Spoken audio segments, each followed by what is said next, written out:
Morning. Good morning, everyone. Welcome to this wonderful gathering. And I think we'll have some interesting times. So, before we start, let us invoke the blessings of our gurus, of the God in this moment, in their presence, in their grace, joining our hands, opening our hearts, feeling their presence, gazing at the spiritual eye.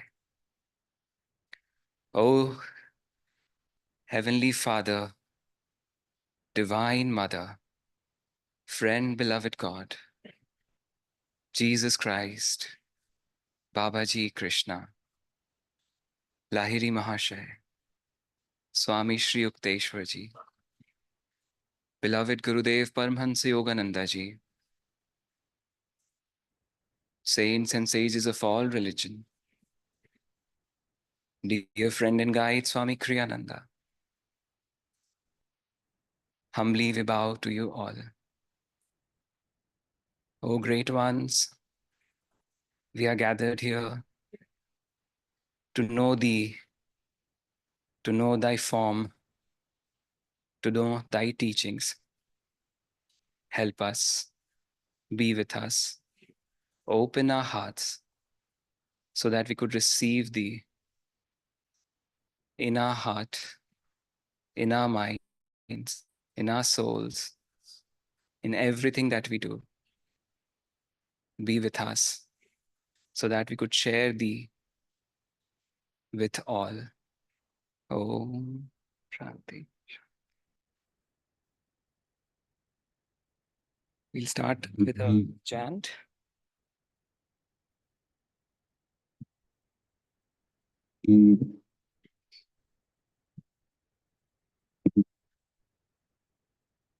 Keeping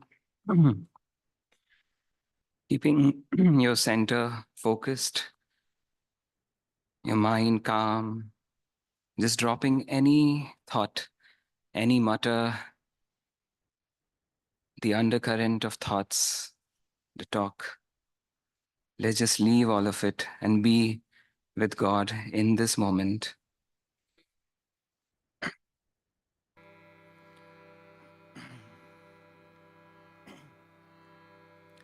Gurur Brahma,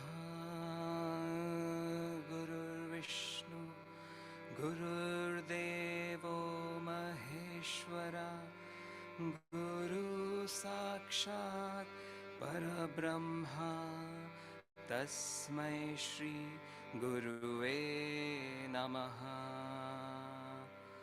Brahmanandam Paramasukhadam Kevalam Jnanamurtim Dvandvatitam Gaganasatrisham Tattvamasyadilaksham Ekam Nityam Vimalam Achalam Sarvadhi Sakshi Bhutam Bhavatitam Triguna-rahitam Sadgurum Tvam Namami. Tvameva Mata cha Pita Tvameva Tvameva Bandhu cha Sakha Tvameva Tvameva Vidya Dravidam Tvameva Tvameva Sarvam Mama Deva Deva Tvameva Sarvam Mama Deva Deva.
is sweet and death a dream.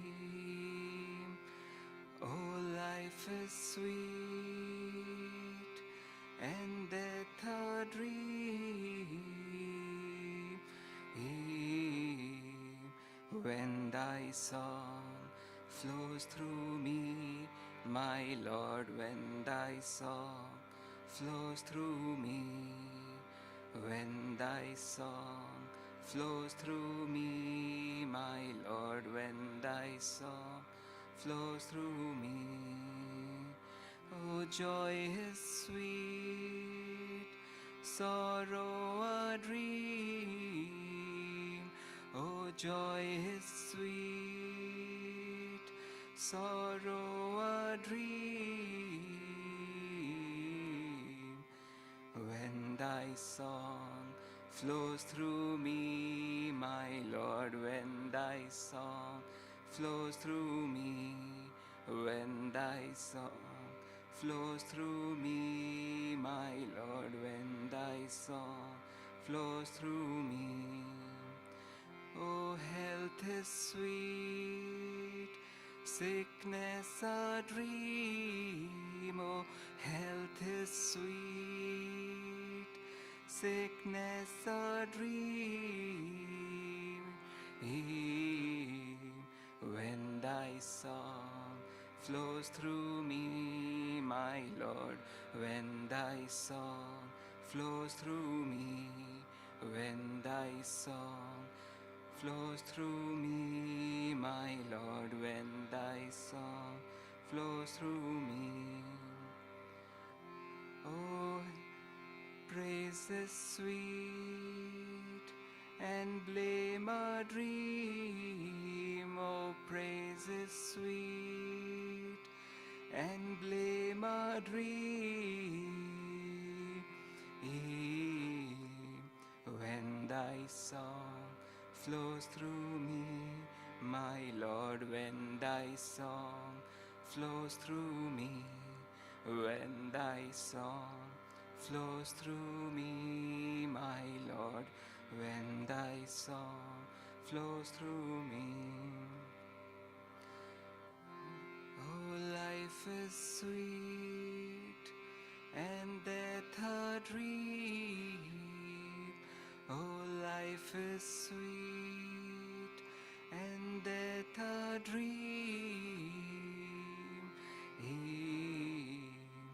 When thy song flows through me, my Lord, when thy song flows through me, when thy song flows through me, my Lord, when thy song flows through me, when thy song flows through me, my Lord, when thy song flows through me, when thy song flows through me, my Lord, when thy song flows through me.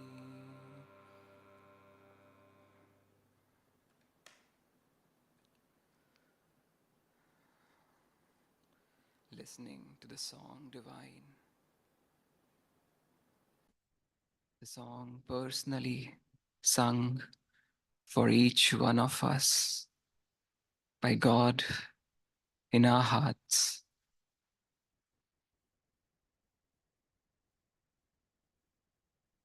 Let us listen to that song. Let us be in the company of that song.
Om Shanti, Shanti, Shanti. Welcome once again. We'll start today's session with a brief reading from Bhagavad Gita and then Whispers from Eternity by Master.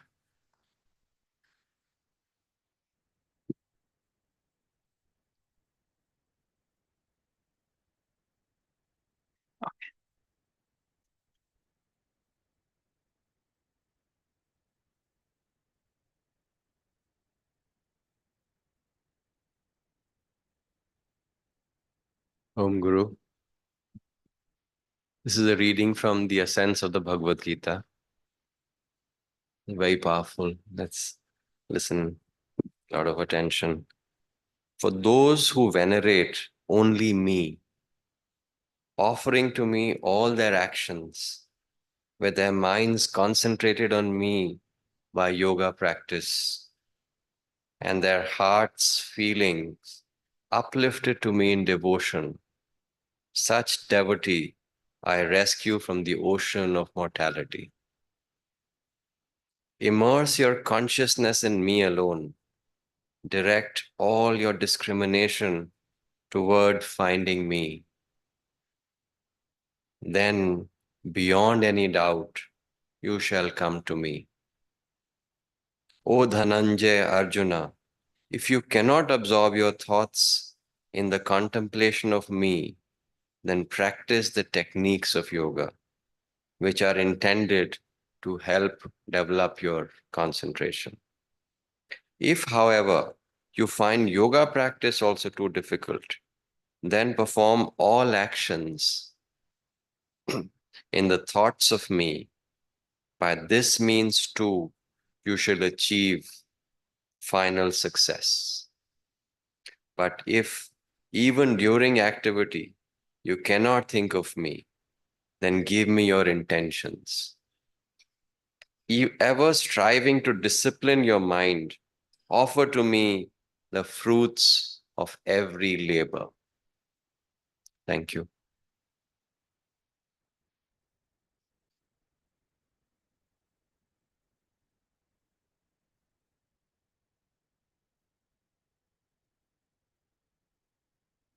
Jai Guru. This is an excerpt from Whispers from Eternity, number 26. Come to me as Krishna, the divine cowherd. O Krishna, Lord of Hindustan, I sorrowed by the lonely Jamuna river, where thy flute notes thrilled the air and led lost calves to their divine home. O lotus of love, musing on the sad absence of thy delusion-dispelling eyes, I saw thine invisible spirit take form, frozen by my devotion's frost. The divine body of sky-blue light walked with feet of eternity on the banks of my mind, planting there the lasting footsteps of divine realization. I am one of those lost calves which followed thy flower footprints on the shoals of time.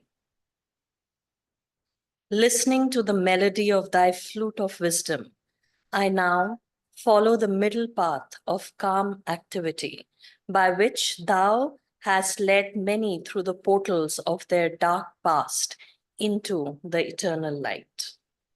Since all souls belong to thy fold, whether we move forward, sidetracked, or are hemmed in, unmoving, in the fogs of disbelief, O divine Krishna, lead us back to thy enfolding shed of everlasting freedom. O Krishna, thou reignest supreme on the heart throne of all those who know thy love. Om Shanti. Thank you, Amit and Payal, for those wonderful readings.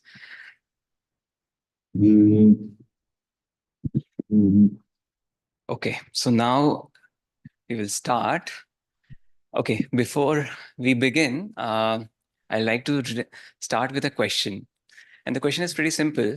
How many of us are here today for a satsang? Can we have a show of hands? Okay, wow. I think we misled a lot of people. So today we're not going to have a satsang, but well, whenever we gather, as Jesus said, whenever two gathers in his name, it's a satsang. But today we are going to have a rather interactive discussion. You can say a workshop or a discussion where we really try to understand the teachings of Krishna, right? I'm sure this is not enough a time to really go through the entirety of what all Krishna has to tell us, has to really draw our attention to. The name Krishna itself means all attractive, right? So he attracts all our hearts and he has a lot to share, a lot to teach all of us. But before we jump into that, let us try to understand what is this person, what is this personality Krishna. So the way we will structure today's session is that we will have three sections, or we'll try to structure this discussion, workshop, conversation, darshan, right, in three sections. The first section will be more about understanding the person Krishna, the life of Krishna, and the implicit teachings inherent in the life of Krishna, right? That which he magnifies, glorifies through his life, through his birth, through his death, and through entire his life. Then the next section will be on understanding the explicit teachings of Krishna, where we'll focus more on the teachings as expounded by Krishna by himself in Bhagavad Gita. And the third part, or the third section, third pada, if you want to call it, will be on understanding then how can we sort of imbibe those teachings into our daily life, into our practice, right? And the good news is I'm not going to do it alone. You'll all be doing it with me. We'll all be doing it together. So the burden is not on me. It's on all of us. And I'm sure Krishna helping us, we'll be able to take this sort of engagement to its sort of fulfillment as what Krishna is known to do, right? So starting with what and who Krishna is, right? I'm sure the environment, the conditioning, the kind of culture we live in, I think all of us are familiar with Krishna. We all have some idea of Krishna, right? And but the life of Krishna is so colorful. It's so rich. It's so sort of diverse, and it's so fascinating that it's we all make our own sort of idea about it. And as Master used to say that all of these different descriptions of the life of Krishna are more allegorical to teach us something.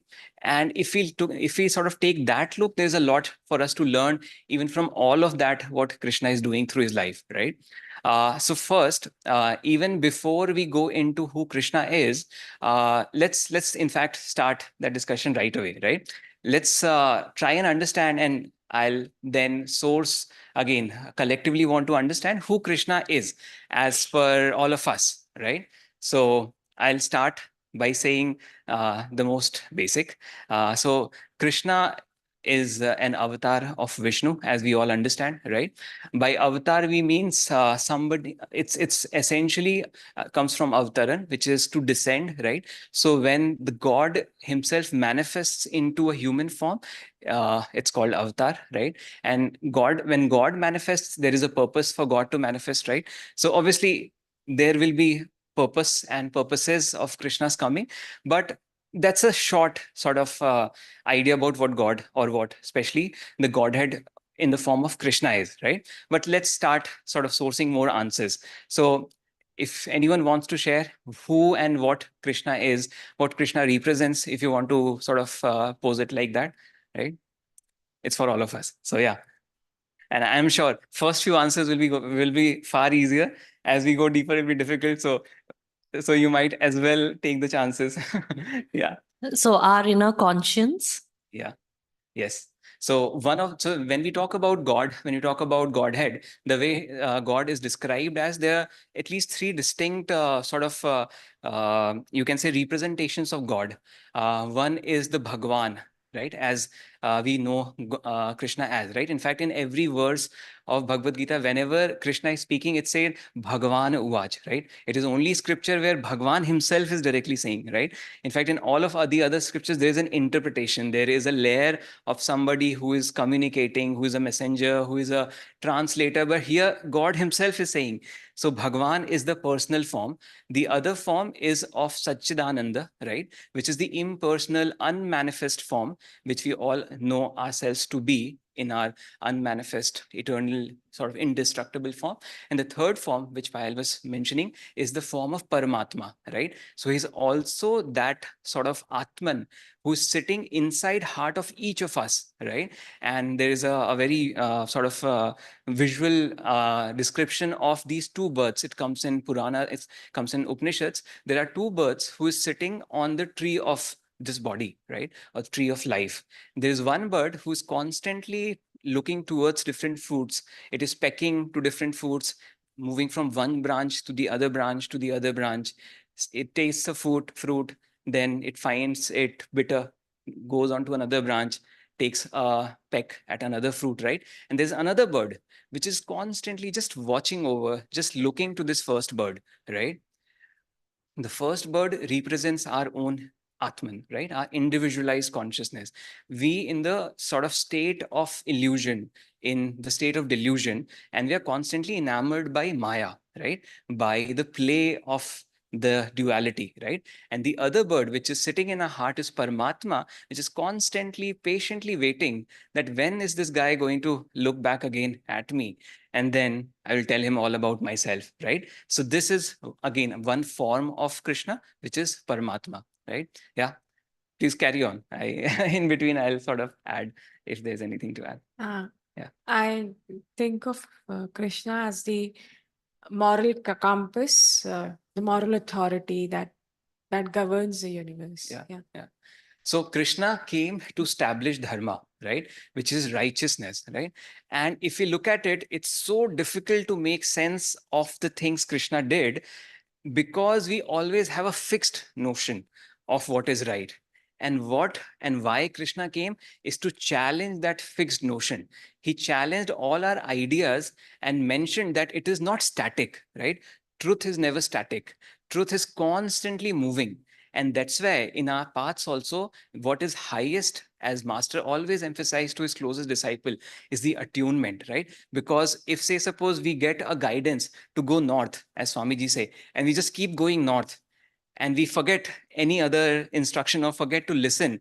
And in between, Master was supposed to tell us to take a left or take a east. And we never sort of listened to that and we went marching to north, right? We will miss that sign, right? So that's why attunement is so important because that moral compass, it's not static. It's not one unidirectional. And that's why in the life and when we go through these Leelas of Krishna, right? So Krishna is also called Leela Purushottam, right? One who perfects Leela, the playfulness.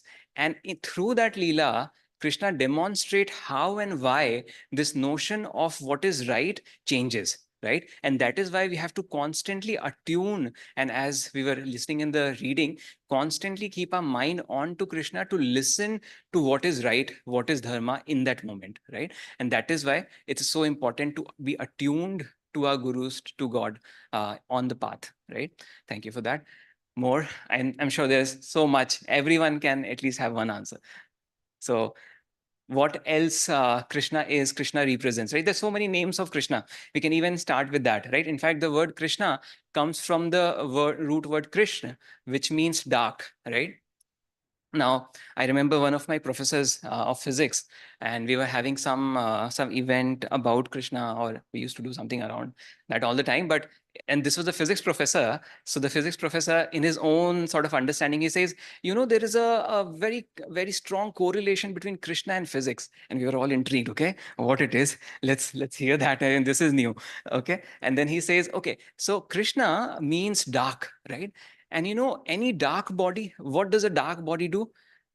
It absorbs all light, right? So he says, Krishna being the darkest of dark, it's like the most dark something you can imagine, that any light, any form of sort of vision which comes to him, he enamors it, he captures. And that's why Krishna is also called all attractive, all sort of enchanter of hearts, right? So whenever a dark body, just like a dark body absorbs all light and nothing goes beyond it, similarly, once we have given a heart to Krishna, Krishna never leaves it.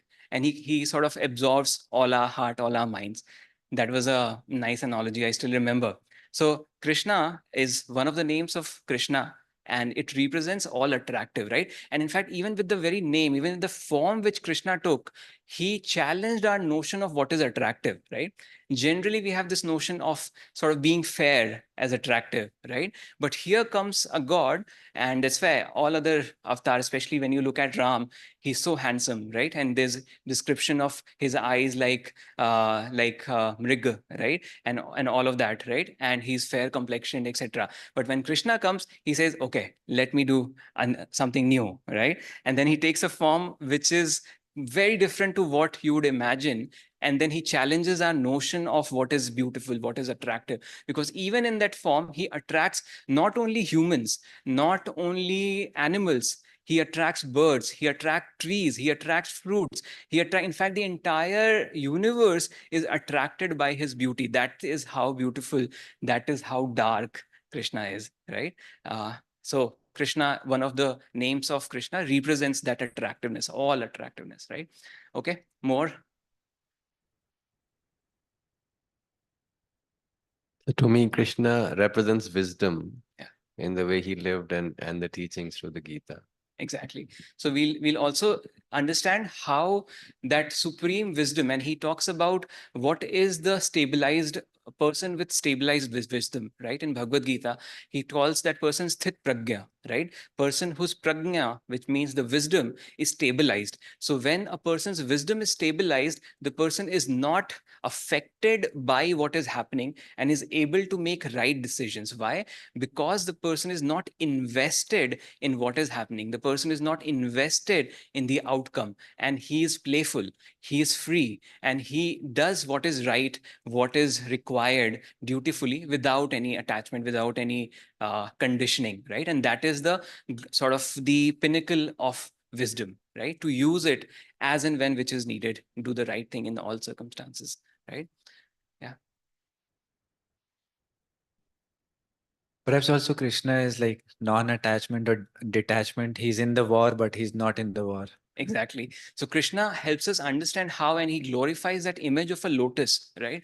A lotus which sort of blooms in mud, in through that all the muck, but it sort of rises above it, and even the water, the muck, all that never touches that lotus, right? So even in all of that which is happening now, imagine the life of Krishna. If any of us had that life, right? You, before you were born, you are sort of proclaimed to going to kill your maternal uncle, right? The very day you sort of take birth, there are perhaps guards, people, everyone waiting to kill you, right?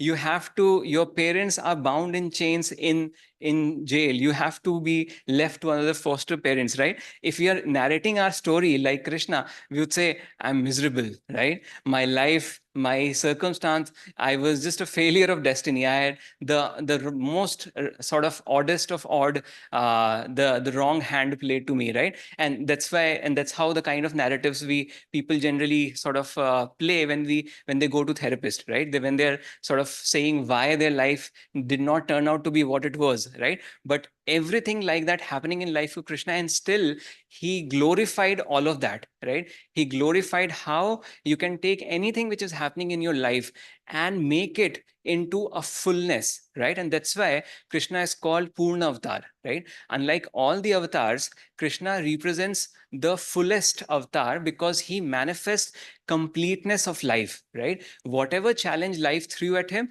he sort of went beyond it and then made a complete sort of completely beautiful, glorifying sort of example of that circumstance. That is how sort of Krishna lived, right? And we'll also come to what means by that, what is a sense, another sense of that Purna Avatar. But yeah, that's how Krishna magnifies his life of going beyond your circumstances. That's Yeah. how I perceive him. Yeah. So he manifests that divine love that all of us feel, that all of us are really itching for. So there's this unconditional love that all of us want, right? And all of us try to seek it into different relationships, into different forms, into different stories, right? But we all know that only that love can only be reciprocated so unconditionally by Krishna, right? In fact, all of the gopis that we see are all of those rishis who were doing sort of tapasya for eons just to have that reciprocal sort of love, the relationship of love with Krishna, right? And Krishna being Krishna, he sort of also uses that as an opportunity to sort of challenge this notions of society that sort of how somebody can have pure feeling of love, right, for another person, right? And in through that love he demonstrated that love need not be conditioned, right, in whatever circumstance, and you don't need to grasp that love, right? Whatever love you have, whatever love you are feeling actually is coming from God, and then you are just a channel of that feeling, of that sort of that expression of love. And once you allow that to manifest, you are in love with everything. Then there is no boundary of what and who this love should be given to. It sort of expands naturally to everyone. And that's why whoever came in the aura, in the company of Krishna, felt that love, felt that vibration of love, right? So he manifests that emotion, that feeling, the expansiveness of unconditional love. Yeah.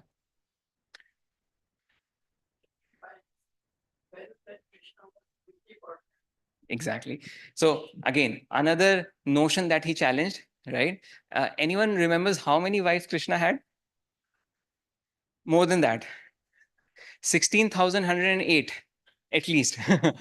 So, so you can imagine, and still all those wives, as Kantaji is saying, felt that Krishna is always with him, right? And he was, and again, in that Leela, he sort of expressed how you can sort of being limited, but in your expression of love, you need not be limited, right? Need not be conditioned.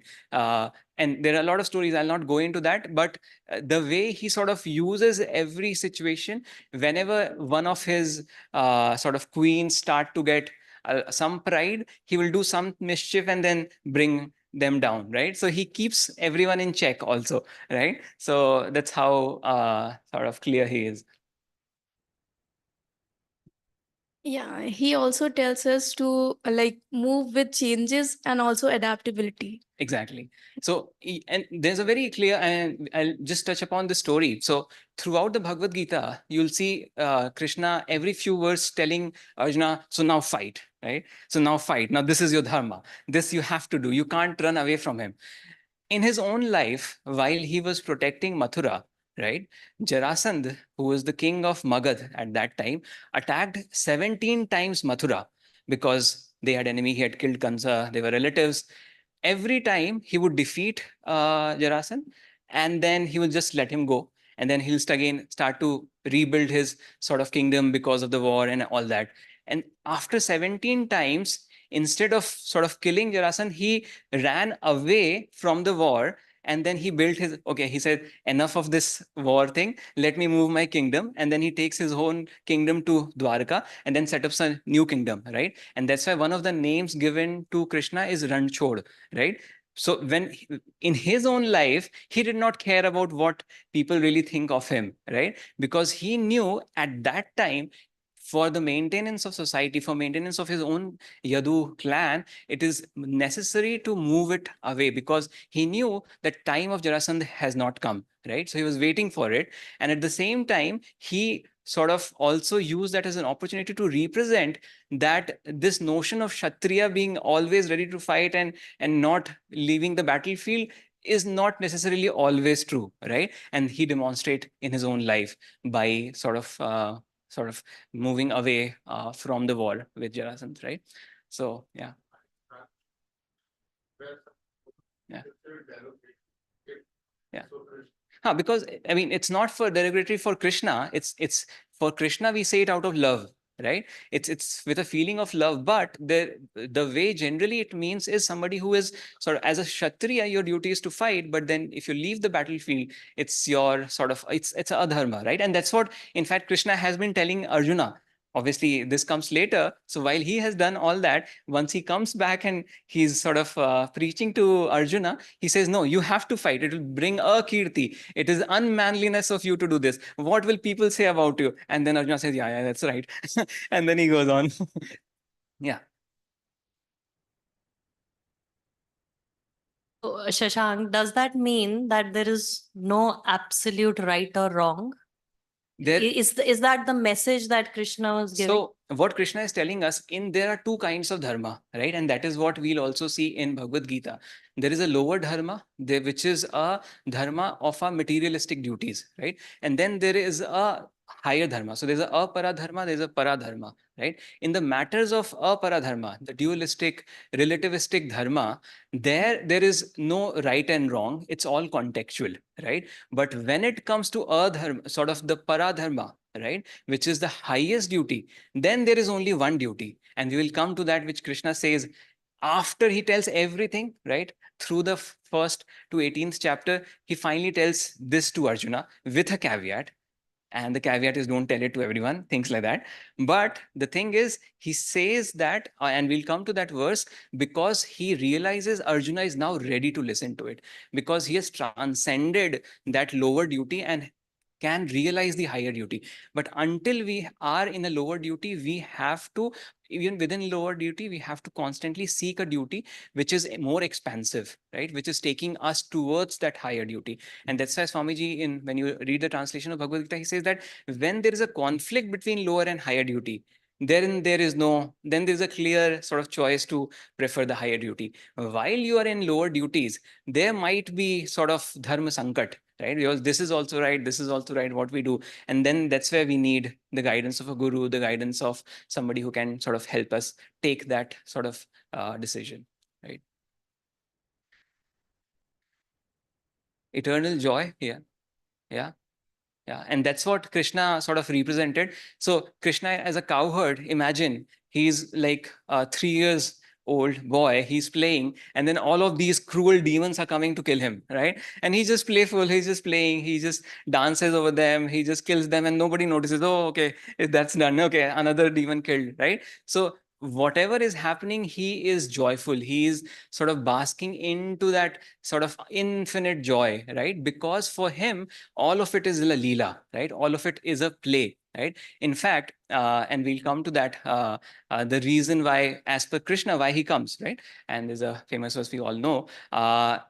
And then from the perspective of all of these demons also, there is a way to look at it, right? So for what Krishna is really doing, and all of us know that this whole world, God has created this entire world for his own leela, right?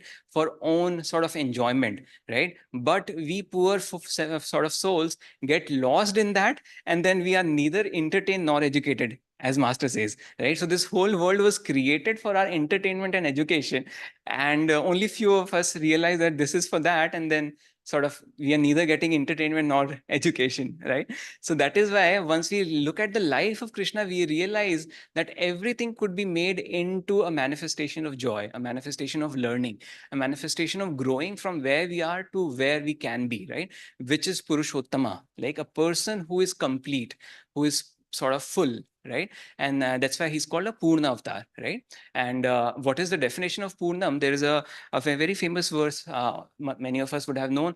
This comes in Ishopanishad, which says, Om Purnamidam Purnamidam Purnat Purnamudachyate Purnamev Purnamavaya Purnamev Ashishyate, which in a way describes what is Purnam, right? So Purnam is something which is always Purna, right? It is not that it becomes Purna. It is not that it does something to become Purna.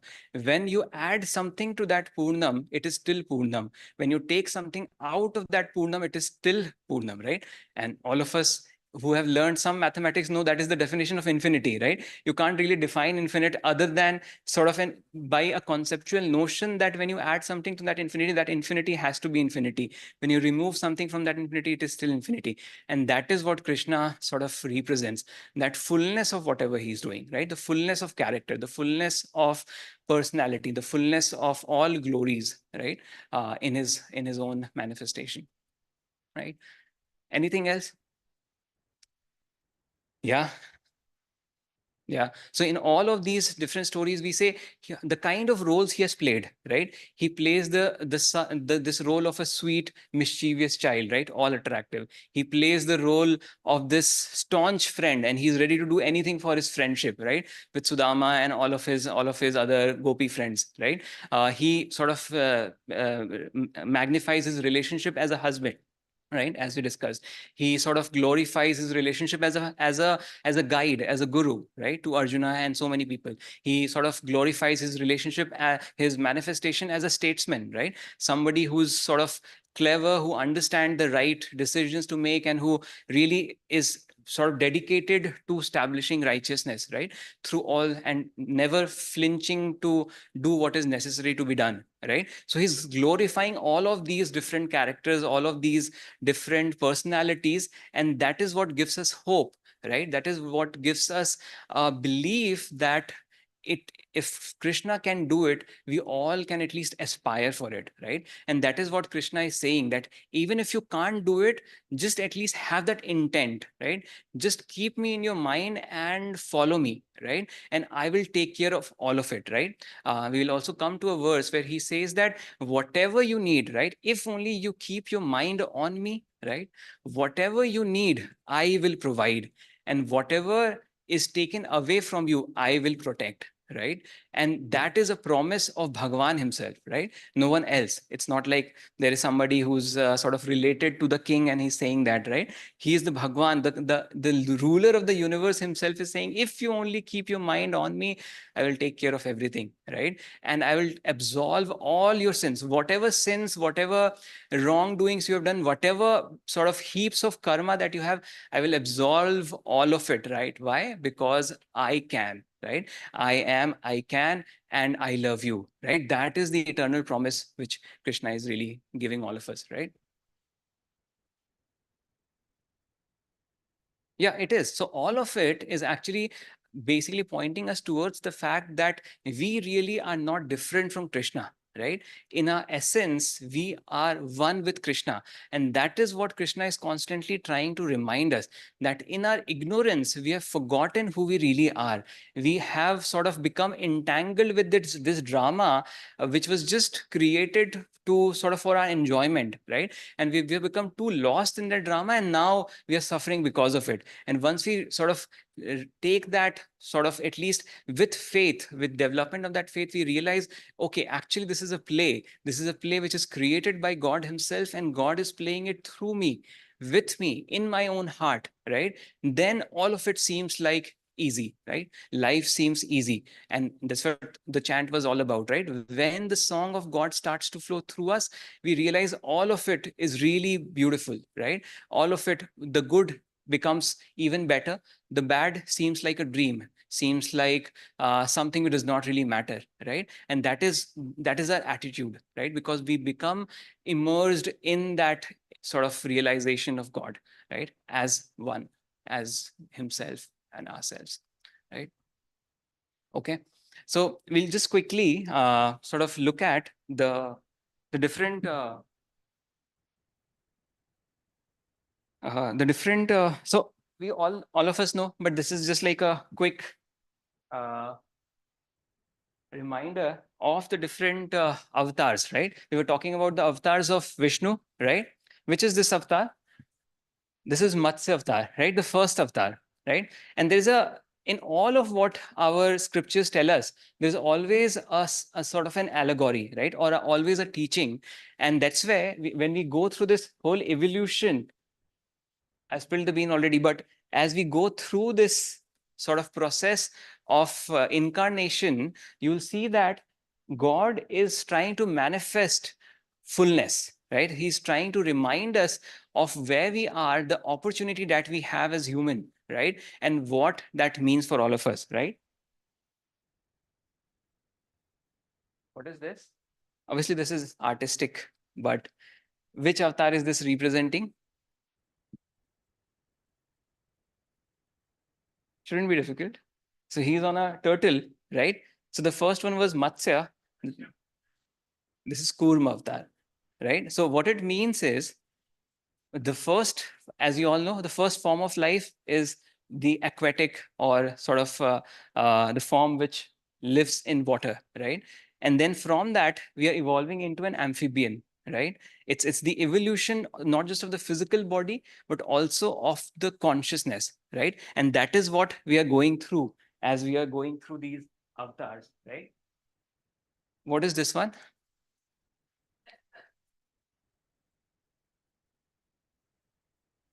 Okay. Yeah, Varaha avatar, the boar avatar, right? So now we are already on land, right? We've come from water to land, quite a progress, right? And we are evolving further. What is this one? Vaman avatar, right? So now we have taken a human form, but still this is a dwarf form. So not completely grown, completely manifested into human sort of, obviously he is still God, and that's why he could cover the three sort of worlds. And the fourth one was when the Lord Bali himself offered him. So this is that scene. But essentially the undercurrent is there is an evolution of our consciousness which is happening, right? Through these avatars. I'm sure this one we all know. This is Narsimha avatar, right? So half human, half lion, right? So again, some animalistic tendencies still there, but evolved a long way. Okay. This is Parshuram, human, some kinks in the personality, some anger issues, right? But still far, far beyond. Okay, now we have our favorite avatar, right? Which is Lord Ram, right? But even in Lord Ram's avatar, he is sort of, he comes as Maryada Purushottam, right? So he has very clear-cut boundaries. He has defined sort of personality, right? And we can all put Sri Ram into box. We know in this situation what most likely Sri Ram will do, right? Because he does not cross his lines, right? That is how sort of defined he is, right? And then comes finally Krishna, right? And when Krishna comes, he sort of breaks all boundaries. He does not care about what you think, right? He is here to really challenge all the notions that we have of what is right, what is wrong, as we were discussing, and then sort of helps us go beyond all those definitions, right? And that is why Krishna is called the Purna Avatar, right? The full manifestation of Godhead, right? Of Bhagwan. And why does Krishna come, right? Anyone remembers why does Krishna come? Okay, we know this is all the avatars. So essentially, Vishnu, as we all know in the three forms, the Brahma, Vishnu, and Mahesh, we know Brahma is the creator, the progenitor, right? Who creates the universe, right? Mahesh or Rudra, right, is the annihilator, the Shiva, which sort of destroys the whole universe, right? When it is time for the cosmic dissolution. And Vishnu is the preserver, right? So Vishnu has a harder time, right? He has more tasks cut out for him, right? These guys have just to create and just to destroy, right? So that's why he has to come back again and again, right? And but in his own way, in his own words, right? Let's just hear what Krishna has to say of why he has to come back again and again, right? यदा यदा हि धर्मस्य ग्लानिर्भवति Bharat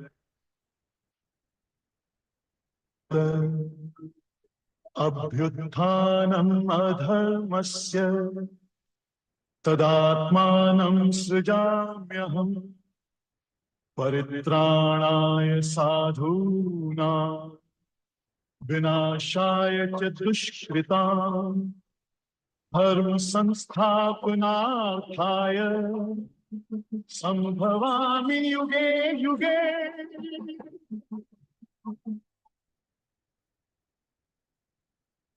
So this is the reason why Vishnu or Krishna has to come back again and again, right?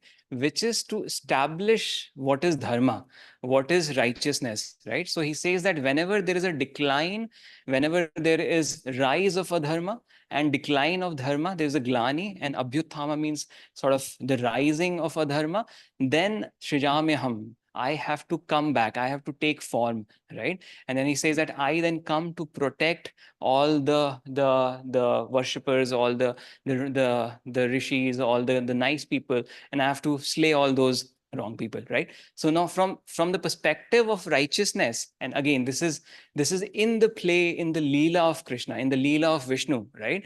That he has to really establish that dharma, right? That righteousness. But when you look at it also from the perspective of those demons, of those great demons, right, who are killed, for them also it is an opportunity of, it's like a festivity that, oh, finally the Lord is here. Now I have to really have the real battle, right? So even from their perspective, it's a glorious moment, right? Because then Lord then really it's like he has given roles to everyone, right? It's a play, right? So he has given sort of one kind of role, a saintly role to a person. He has also given a demonic sort of a difficult role for the other person. And whoever sort of does the act brilliantly, he sort of promotes them, right? And then finally, when one is promoted to the level of sort of Kamsa or Shishupal or Ravana, then he has to come. Okay, now you guys are ready. Now we'll have the real battle, right? And then he takes sort of that avatar and that form to really glorify the life of these, right? And whenever he's killing Putna, right? And he sort of gives liberation to that, right? Every demon which he killed gets liberated, right? It's as if they're just waiting. Okay, there's so much time has left. We have just been bored by doing the same thing again and again. When are you going to come back and let us sort of deliver us from this whole play? We are like, okay, this is enough, right? And that is what you see when he's killing all of these different demons, when he's when he's killing, for example, Kansa, right? It is said that Kansa, obviously, and I still remember, I sort of, all of us have sort of, in a way, grown looking at all of these television serials, right, of Krishna and Mahabharata and Ramayana, perhaps, right? And I remember the scene from Krishna where in one moment Kansa was huge. I mean, he was excited. There was this wedding and sort of a prostration, like a just after the wedding, Devaki and Vasudeva were sort of going, right? And suddenly there's an Akashvani, right? And he was all happy and everyone was joyous. There was all dhol nagara. And then there's a huge Akashvani coming in and says that the eighth son of Devaki is going to kill you, right? And then he's like devastated. And in that time, from that time till Krishna came, and finally till Krishna killed him, he was only thinking about Krishna. He was so engrossed in thinking about Krishna. Even in his sleep, he was thinking about Krishna. And what it did, it sort of delivered him to, right? And that is the promise of Krishna, that with whatever bhav you think about me, that does not matter. If you just think about me constantly, all the time, I will absolve all your sins.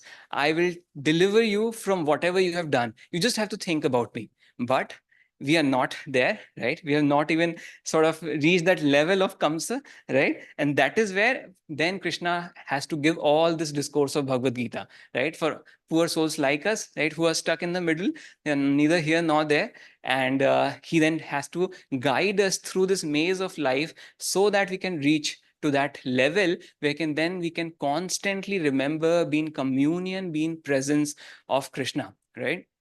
And that is how the battlefield is set for Arjuna. And that is how we now come to the second part of this discussion, where let us look at through his life. Obviously, Krishna played all of these roles, right? As a cowherd, he first sort of kills all those demons. Then about near the age of 10, he sort of goes with his uncle Akrura, and then he and Balram, he then kill a few sort of monsters there, kill a few elephants, and then finally kill Kamsa, right? And then sort of he makes his maternal grandfather, his Nana, Ugrasen, the king of Mathura.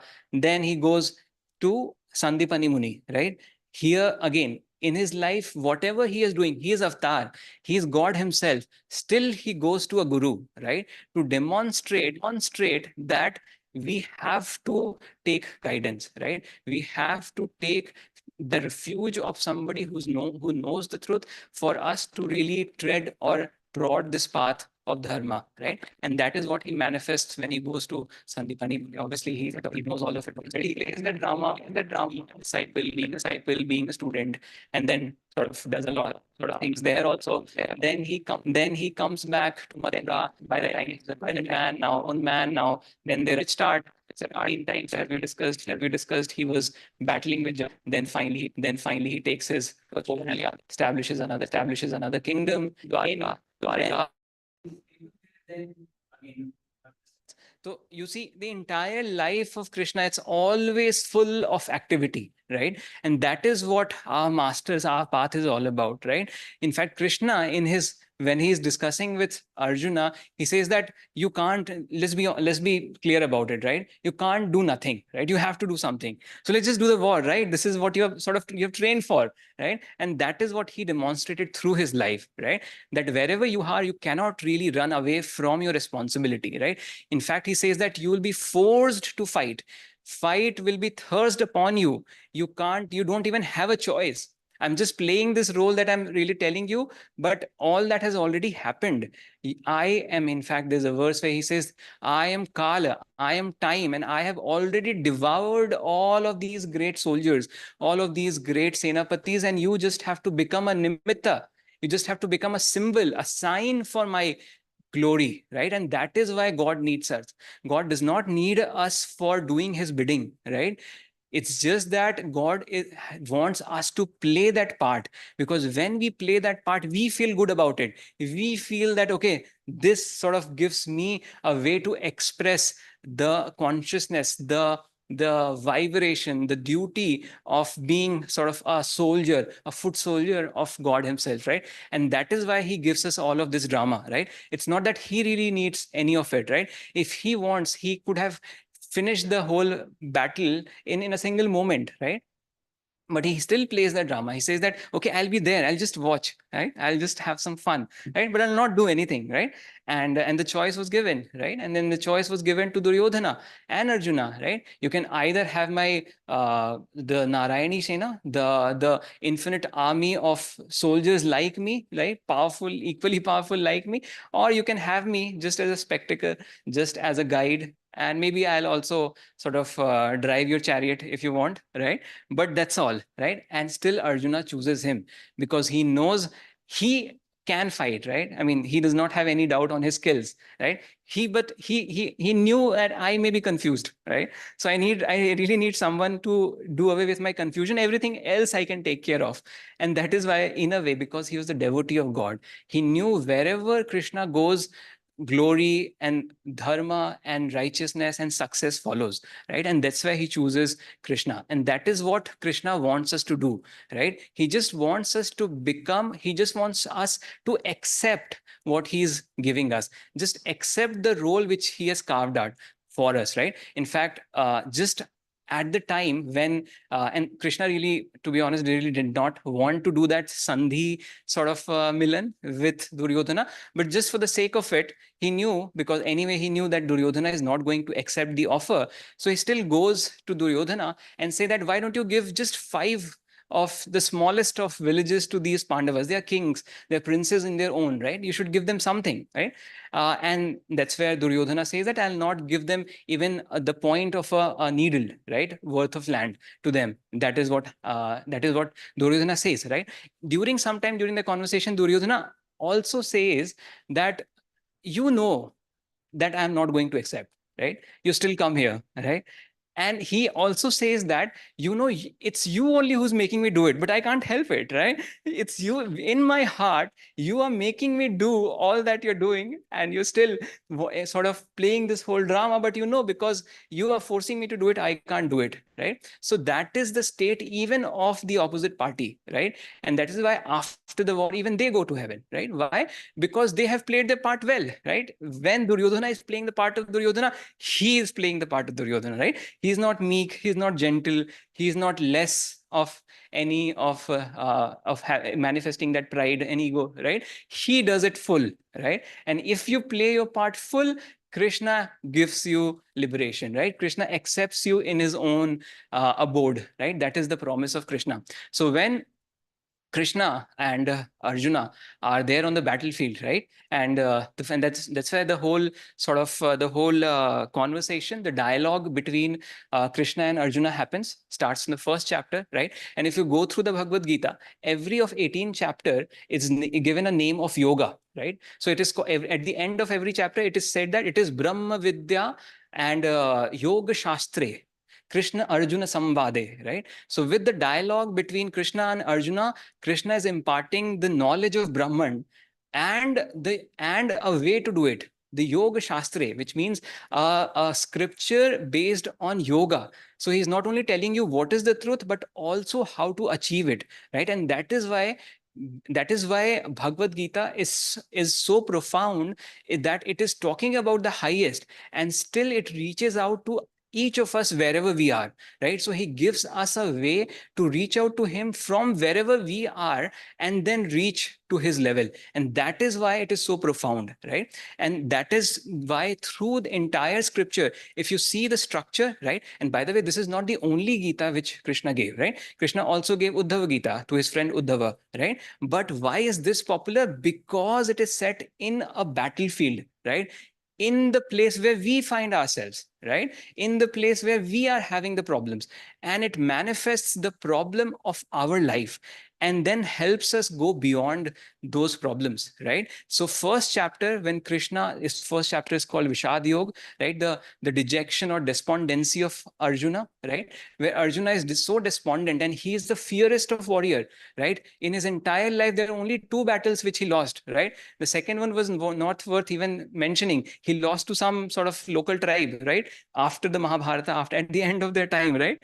But and the first one he lost was lost to his own, I think, a son or someone, right? I think his own son, right? So you don't even count those. So he never lost a battle. Battle is like his first nature. It's like all his life he's trained to do that, right? And still, when he comes to the greatest battle of his life, he's like, "Mere se nahi ho payega," right? And then he sort of puts down his Gandiva, right? And then he says that I am completely lost, I'm completely confused, please help me, right? He foresees कि ऐसा होने वाला है. And that's why he brought Krishna with him, right? That when the time comes on the battlefield, I'm really confused, please help me out, right? बाकी मैं देख लूंगा, right? Rest I'll see. And that is what then Krishna sort of takes that setting, right? And that is why when you look at the whole progression of the teaching of Bhagavad Gita, it is structured in a way because it is sort of on a battlefield, right? If it were in a meditation room, it would have been completely different, right?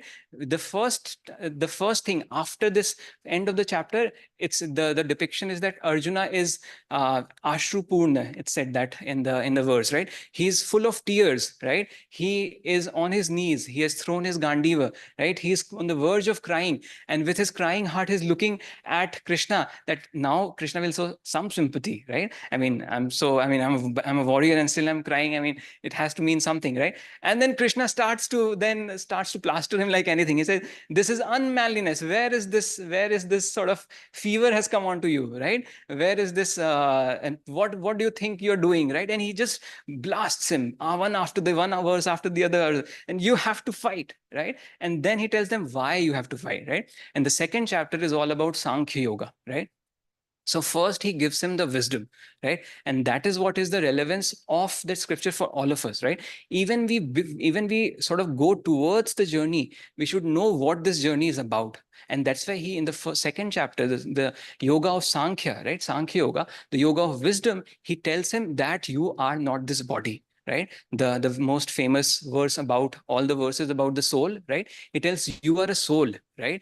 And all of these different warriors you're looking in front of them, they are also soul. They're not these bodies, right? So come on, just kill them, right? It does not matter. This is not the first time they're getting killed. This is not the first time you are killing someone, right? This happens, right? This is war, right? And And then he tells them, this is your duty, right? So he, in a way, first sort of consoles him by the knowledge that we are not our body. We are not going to, when you are hurting a body, you're not hurting the soul, right? The soul is indestructible. It cannot be touched by weapon, it cannot be burned by fire, it cannot be dried by winds, right? The whole verse as it goes, right? Nanam chadanti sastrani. So in a way, first he gives him the wisdom. Then in the third chapter, he then tells him what is karma yoga, right? What is your action, right? Because then after he's given this whole knowledge about the wisdom, Arjuna is also very clever. He says, okay, now you've told me that it is all about knowledge. Let me not fight then. Okay, why do I have to do all this action? I know we are souls. Let's be happy about that. And then he tells them, okay, let's be clear about it, right? What is action? What is inaction? And then he gives him the secret of action. He says that in life you cannot not do action. You have to do action, right? And those who, in the pretext of running away from their duties, are trying to show that they are sort of in wisdom, they are fools, right? They are deluded, they are ignorant. And again, blasphemes a few more times. And then he says that this is your duty because this is your dharma, right? And then he tells them what really action, or what is the path of action, what is nishkam karma, right? What is the duty where you do it, but then you don't care, you don't really are attached to the outcome, because you know anyway the outcome is not in your hands, right? Anyway, the outcome is a result of so many things, so many factors, that you can never control the outcome, right? But what is in your control is to give your best, right? And anyway, because you are forced to do it, why not do what is your dharma as a kshatriya, as a person on the right side of the battle, right? And then he sort of goes beyond, and then he propounds the difference between action and inaction, the how we can act in knowledge, in wisdom. That is, as we were reading the verse, while acting, how can we still be detached, right? Because it is not easy. Whenever we are acting, part of us gets bound, gets entangled, right, by those desires, by those fruits, right? And then Krishna tells him how you can pull yourself away, right? And then he goes into the science of dhyana yoga, right? The science of meditation. So in 5th and 6th chapters, then he explains him how you can meditate, right? How and if you go through those chapters, literally you'll feel it's the same technique that we do. It's the same thing Krishna is telling, and same thing and Krishna himself says that I said the same thing to Vivasvat, right? And then he told his son to Manu, and then his son Ikshvaku, and then it is lost, and then I'm again have to tell you, right? So I keep on telling the same thing, and the same thing Babaji told to Lahiri Maharshi, and the same thing was told to Master, and then Master to Kriyanandaji, and to us, right? So it's the same technique, a same technique to control our senses, control our desires, control our mind, and keep our mind fixated, right? Hongso, right? The practice which gives us that ability to take ourselves, the identity, that the ignorance that we have developed because we have become so enamored by the delusion, by our desires, how to pull our minds, how to calm our minds, so that we can see what is right, what is wrong. We can see what is truth, what is untruth, right? And then he sort of propounds dhyana yoga, right? The path of meditation. Once he has done that, and once he feels that now his mind, he's at least stable, right? Then he starts to talk about the deeper science of the wisdom, right? Of the gyan and vigyan, right? The difference between realizing what is manifest truth and what is unmanifest truth, right? Because once our mind is stabilized, in fact, our whole path, if you look at it, right? The whole path, there are only two things, right? One is action, right? The other is being, right? Doing and being, doing and being. In our meditation, what do? First we do, right? We do Mahamudra, we do Hongso, we do energization, and then we be, right? Which is we then sit in silence. We then receive the experience of God. We expose ourselves, we bask in the divine qualities, right? When we are doing seva, what we are doing, right? Once we have done our seva and we go into meditation, when we are sitting in silence, what we are doing, we're really receiving, right? We are really being, right? So that is what Krishna is also telling Arjuna, that first you do all that, right? You do your techniques, you do your dhyana yoga, right? You control your mind, you stabilize your mind. Once your mind is stabilized, then put your mind on me. and stabilize your mind on me. And when you are stabilized in your mind, in me, then you experience your true identity. Then you experience your Swarupa, right? That is what Patanjali says, right? Tada drashtu swarupen avasthanam, right? When your mind is stabilized, then the seer, the sage, the drashtu, right, is stabilized in his own self. And that is what happens once we have really perfected, or at least have been trying to follow these techniques. So that's what he then tells him, what is the science of that unmanifested sort of Godhead, right? Once he's done that, then he moves on, and then he takes him to the glories of God himself. So in his 10th chapter, then he is now talking about Vibhuti Yoga, right? That is, now once your mind is stable, how will you put your mind on me, right? You can only put your mind on me when you realize the glories of who I am, right? The glories, the wonders of who I am. He says that everything in the universe, every atom, everything is permeated by me, right? He says, I am the start, I am the middle, I am the end of everything. I am in the heart of everyone. I am the 12 Aditis, I am the Rudras, I am the Maruts. He sort of expands his identity and his glories, because once you know who you are really putting your mind to, and if that guy is not that great, you may or may not want to keep it all there, right? So he sort of glorifies himself so that it is easy for us to put our mind and stabilize our mind on that form of God, right? On the form of that manifestation, which is everything in this creation, right? And then after he hears all that, Arjuna is like, wow, this is really awesome. Why don't you show me? And then in the 11th chapter, he asks Krishna to show him his form, right? And then that chapter is called Vishwaswarup Darshana Yoga, right? So now that is the vision, the infinite vision of Lord, right? And when you read that chapter, Arjuna is like, he's trembling with fear when he sees that form. He says, I can see multiple heads. I can see innumerable bellies. I can see innumerable mouths. I can see people coming, going in, out. Body, I can't take it, just remove this sight from me. And he is just trembling. It says that his hairs stand on end on his entire body. He's so sort of fearful, and he says, oh Lord, please show me your benign form, please show me some acha wala form. This is too much to take, right? And then he gives him the vision of his chaturbhuj, the four-armed form, and then his heart is consoled that, okay, my Lord is also beautiful, right? Otherwise it was so destructive, right? And then once he's really felt that he's really in, and that is what you see, all our different experiences in the life of our masters, right? What they do, they first open our heart, right? They first sort of take our love by their glories, by their unconditional love, by their sort of real personal attention to us, right? That's what we see when Dr. Lewis meets Master, when Master meets Sri Yukteswarji, when Sri Yukteswarji meets Lahiri Mahasaya, when Lahiri Mahasaya meets Babaji. In all of our tradition, the first step is opening the heart, right? And that's what we say. We open our heart and we ask the Guru to take charge of our life, right? So when we have opened our heart, when we have really seen the beautiful form, the infinite form of God, the infinite form of our Guru, then we are ready to really understand the Guru, right? And then once that happened, then Krishna takes us into the Bhakti Yoga, right? Because now he's ready. Now he's really ready to put his love to his unconditional devotion on me, which can be stabilized, right? And then he takes him through all the science of Bhakti Yoga, which is how can you stabilize your mind on the God, on the personal form of God, right? And then once it matures, finally, then Krishna gives him the summary of all of it, right? And I will read that part. It comes in 18th chapter, right? So, and almost the 63rd, 65th verse, right? So almost the end of the entire discourse of Bhagavad Gita.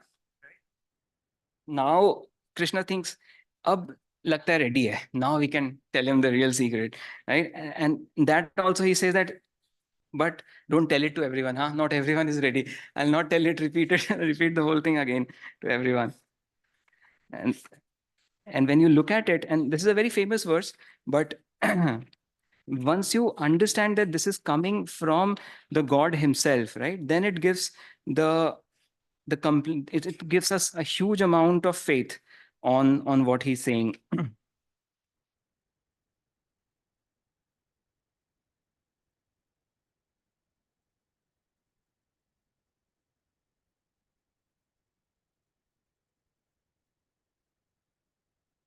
Yeah. So this comes in the 65th verse, right? And the whole chapter is, I think, about 70, 78 verses, right? So it's almost near the end where he says that absorb yourself in me, be wholly devoted to me, worship and bow to me alone. So shall undoubtedly reach me. This I promise you faithfully, for you are dear to me. And then he says the more controversial verse, he says, forsaking all other dharmas or duties, remember me alone. I will free you from all the sin, even from that of not fulfilling other lesser duties.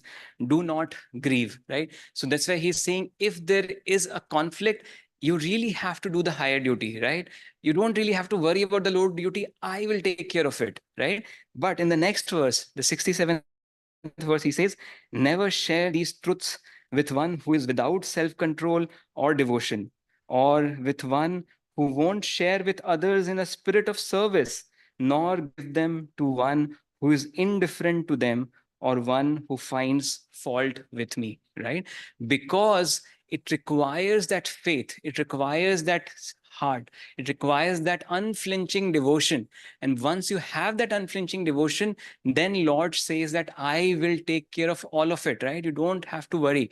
In fact, the verse I was telling you about, the word which comes and which Bhagwan used, he says that yogaksheme vahamyaham, right? Yogaksheme means if there is something to be added, I will add it in your life. So if there is something missing in your life, I will add it in your life.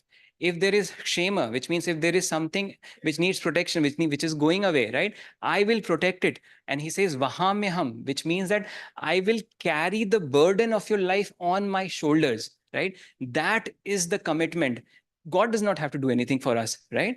But he says that I will carry your burden, I will suffer with you, right? And that is what Jesus says, that suffer with me, little children, because God suffers with us, right? Because God has made us in his image. He Everything which we feel in our heart, God is feeling. And every burden which is on our shoulders, God also shares that burden. So he gives us that promise that if only you can just relieve yourself of all of that dharma, all of that duty, all of that responsibility, all of that I have to do, I don't have to do, I will take care of it all, right? But you only need faith, right? And that's where he says, if you don't even have faith, develop some faith. If you can't develop your faith, develop some concentration. If you can't even develop concentration, develop at least some desire for that, some intention. Just remember me sometimes, right? He has bargained to like anything, right? He says that just remember me anytime and I will take you from where you are, right? That is the promise. That is the real teaching of Krishna.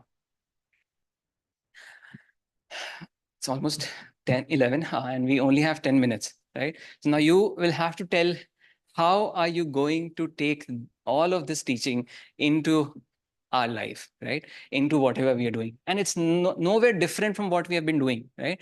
But it's just that we have to be aware that this promise is coming from God himself. Shri Bhagavan Uvach, right? The God himself, the supreme God, the full personality, the Purushottam, the Purna Avatar is telling us that he will take care of our life, but he just needs our devotion. He just needs our love. And even if we don't have love, he just asks us to do what is right in our life, right? Just do the righteous action, and in a million years you'll be taken care of, right? But if you want a faster path, please come to Kriya Yoga, right? So how are we going to really take all of these teachings in our life, right? Yeah, answers.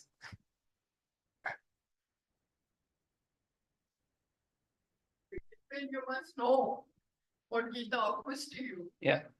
After you are convinced, then only you can start practicing and you must be updated. Yeah. So knowledge of Gita is exactly. But the thing is there that conviction comes from practice. The practice comes from conviction, right? So they go hand in hand.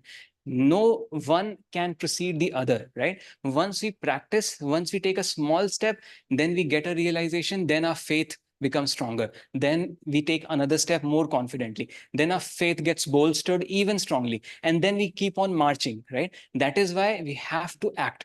And that is why Krishna says, and in the 3rd chapter, Krishna says, there are 2 paths, to simply put: path of action, path of wisdom. Wisdom means be stabilized in me, don't worry about anything, I'll take care of it. But if you can't do it, do some action, right? Just get moving, right? Do some seva, do some action, do some dharma. And that is what is relevant for us. If we are not stabilized, right? We did not get time to do that workshop, but try when you go back, right? For 3 minutes, keep an alarm. See if you can, for 3 minutes, undeviatedly, unflinchingly, unwaveringly keep your mind 100% on God, right? If you can, try 5 minutes, right? If you can, believe you're there, almost there, right? Just extend it, right? But for most of us, we'll not be there. We'll not be able to unflinchingly, unwaveringly keep our mind on him. And that's where he says, if there is a karta bhav, if there is a doership, if you think you have to do something, then do what is required of you. See what is happening around you, right? What is required of you, and then do that, and then surrender the fruits of that to me, right? Don't take the fruits of that action, because you are anyway not doing it, right? It's like he says that it's like your heart is put on the cog of a machine and you're forced to do it, right? As Duryodhana was saying, I'm forced to make these choices. And if you don't accept, but in the illusion of that karta bhav, in the illusion of that doership, we think that we are doing it, we think that we are making those mistakes, and in the ignorance of it, we take all the suffering, right? But when we take ourselves away from it, when we act on the bidding of God, then everything is taken care of, right? So what are we going to do? The easy answers, the 6S, right? We all know, right? The satsang, the seva, the self-study, the swadhyaya, right? The silence or the seclusion. We all know that, right? What else? What else in your life? And that's where this journey becomes so personal, right? Because everyone, God has put us in a different position. None of us are in anyone's position. That's why Krishna says that you have to do swadharma. He says that it's better to die doing your swadharma than to try and do somebody else's dharma. That is where it's all for all of us, it's a unique journey. All of us are playing a particular part, and that part is the most important part for God, for us, right? So what is in our life that we can do to really take that step forward towards God, right? Because when we take one step, he takes 2 steps towards us, right? So, Shashank, this Nishkam Karm, as a concept, but of course it is very challenging. And then this whole thing about conflict of, the higher dharma and, the lower dharma, you choose the higher dharma. Yeah. And recognizing that. And I think Swamiji and Master say that until you develop that intuition, you follow your common sense, right? Yeah. You have to act. Yeah. So this all kind of muddles the mind so much. Yeah. And that is where it is so rich, right? There is no clear answer. That is why we have to get inspired from the life of Krishna. There is no right answer. Whether you fight, whether you go ahead, or you take back, right? There is never a right answer, right? And that is the beauty of it. And that is what Krishna is promising. Does not matter. We just have to do and surrender to God, because he will take care of what is needed. He will take care of what you need. He will take care what you need protection from. So you don't have to worry. And that is the beauty of it. Because we feel bound, because we feel in charge, because we feel responsible, that it becomes so difficult. It becomes so muddled up in our mind, because we think we have to do it right. We don't have to do it right. Krishna will do it right. We can only do what is in front of us. It'll be right, it'll be wrong. All of that does not matter, because when we are in the light of God, then that itself makes it right. Right? Because ultimately, all of it is play. None of it matters.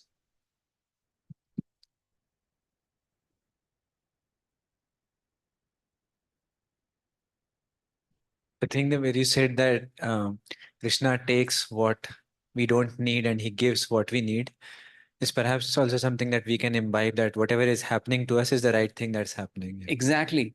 because he knows what is best for our life. We can never know what is best for our life.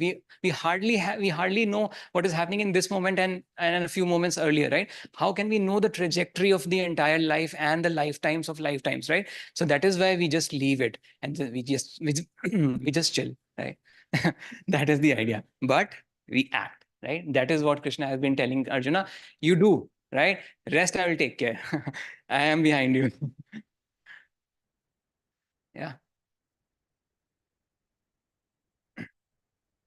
Something that I could see was the inaction is the biggest hurdle that we need to go Yeah, beyond. exactly. Yeah, because that inaction is coming from our ego, because this is ego which is feeling stuck, which is feeling that I need to decide, I need to do something which will be best or which will really make sense, right?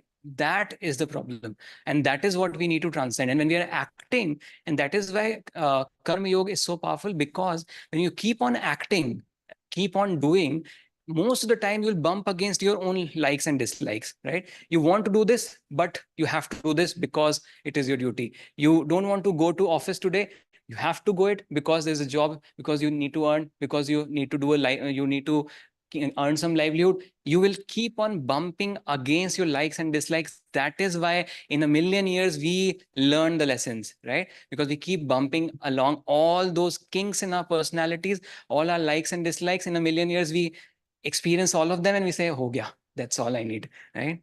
But if you need a faster path, come to Kriya Yoga. Okay. Okay, I think we're almost done. I'm sure after this session, but do go back, right? Do Swadhyaya. Do write your own personal reflections of what God is really wanting to ask you, what is His bidding on you, in bidding on our life, right? And let's just do that. We keep postponing all of it because we think I have to do something which is right. I have to do something which is which makes more sense, right? And that is the problem, right? If only we give our charge, we give our complete life, if we surrender, then everything which is supposed to happen will happen, right? So let us take a moment. We'll just take a moment and close with an affirmation. Just take 2 more minutes. Center our mind. Feel the body, feel the breath, gazing at the spiritual eye. All that we heard, all that we felt, all that God is speaking to in our hearts, in the voice, in the language that we understand. Let us listen to these words by Swamiji on God remembrance. To remember God means not only to think of Him constantly, but to realize that finding Him is an act of remembrance truly. For it is from Him that we have come. When the clouds of delusion evaporate from our minds, what will be left is what was there always, hidden behind the clouds, the blazing sun of divine consciousness. One should not strain nor reach outward mentally to think of God. Know that He has been yours always, nearer than the nearest thoughts and feelings, nearer than the very prayers you offer Him. Think not merely about Him, think to Him. Share with Him your passing feelings, your idlest fancy. Talk with Him. Practice His presence.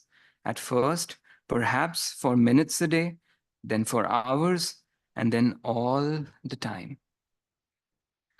We will do this affirmation loudly, then softly in a whisper, and then finally mentally. So let us repeat loudly. I will live in the remembrance of what I am in truth. Bliss infinite, eternal love. I will live in the remembrance of what I am in truth. Bliss infinite, eternal love. Softly, I will live in the remembrance of what I am in truth, bliss infinite, eternal love. In whispers, I will live in the remembrance of what I am in truth, bliss infinite, eternal love. Mentally now, I will live in the remembrance of what I am in truth, bliss infinite, eternal love. Just for a moment, hold on to the vibrations of this affirmation in ether, imprinted in our heart, embossed in our mind. Let us repeat this prayer mentally. Lord, thou art always with me. Help me to feel behind my thoughts thy inspiration, behind my every emotion, thy calm, all transforming love. And with that love, with that grace, let us share this with all those who are in need. Keep them in your mind. Let us chant 3 ohms. Let us rub our hands, holding the thought of those that need our prayers, feeling the presence of God in our heart, in our mind, in every word that we speak. Let us chant Om. Oh.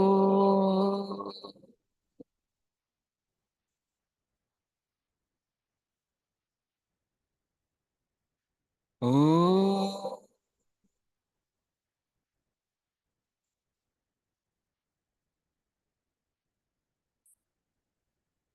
Oh.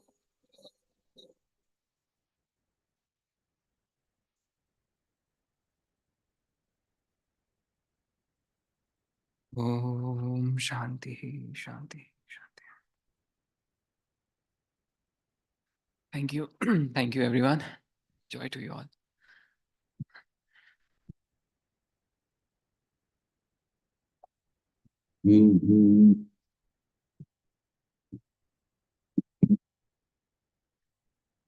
Let us meet in Diya for our prasad and sharing the joy. Thank you.